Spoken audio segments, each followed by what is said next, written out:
দাঁড়াও, এখন কয়টা বাজে? কেন? অফিস ছুটি হয়েছে 5টায়, তুমি এতক্ষণ কোথায় ছিলে? শোনো, আমার না এই যে তোমার সাথে প্রতিদিন অফিস থেকে এসে এরকম চিল্লা চিল্লি কৈফিয়ত দেয়া, এগুলো আমার ভালো লাগতেছে না।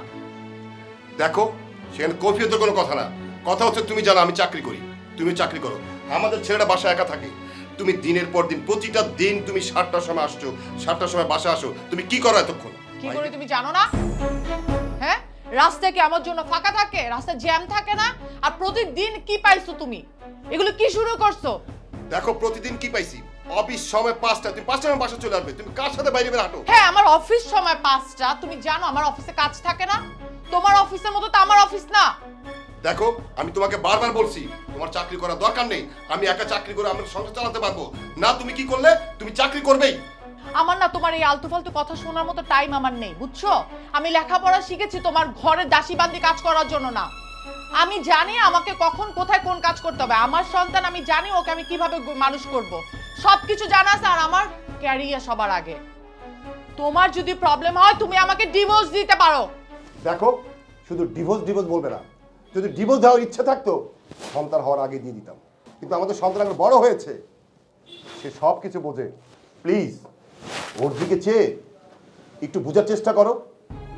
আর আমি তো তোমাকে বলেছিলাম তোমার চাকরি করার কোনো প্রয়োজন নেই, আমি সংসার চালাবো না, তুমি চাকরি করবে। কি কারণে চাকরি করছো এখন তো আমি বুঝতে পেরেছি।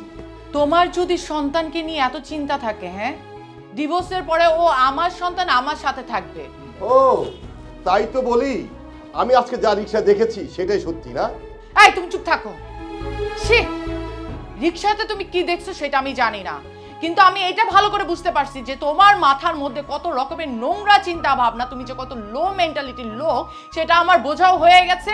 আমি আর তোমার সংসারে থাকতে চাই না, এরকম ফালতু মনের মানুষের সাথে আমি সংসার করতে চাই না। ঠিক আছে, করো তোমার সংসার, টেক কেয়ার। কিন্তু একটা কথা তোমাকে বলি, আমার সন্তানের উপর যেন সে প্রভাব না পড়ে।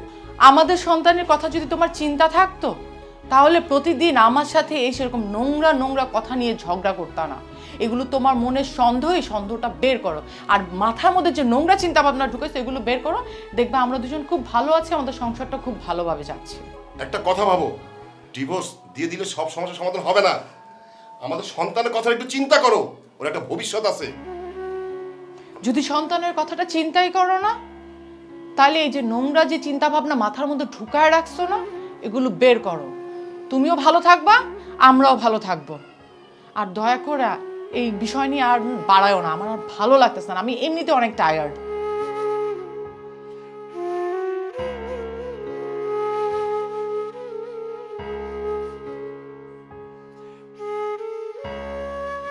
কিছু হবে না বাবা, সব ঠিক হয়ে যাবে।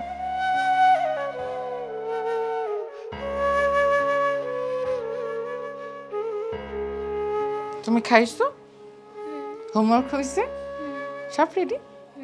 ওকে, গুড বয়। চলো বাচ্চা, তুমি এখানে বাবা। তুমি আজকে কি করছো সারাদিন? খেলাধুলা করছি। তাই? হোমওয়ার্ক শেষ হয়েছে? ও কেমন লক্ষ্মী বাবাটা। আজকে ইয়াসিন কি খাবে বলো? ইয়াসিন আজকে যা খাবে মা ওইটাই রান্না করবে। আজকে আমি মাংস। মাংস খাবা? ওকে, তাহলে ইয়াসিন আর মা দুজনে মিলে কি করব? মাংস রান্না করব। High five. ইয়েস, চলো।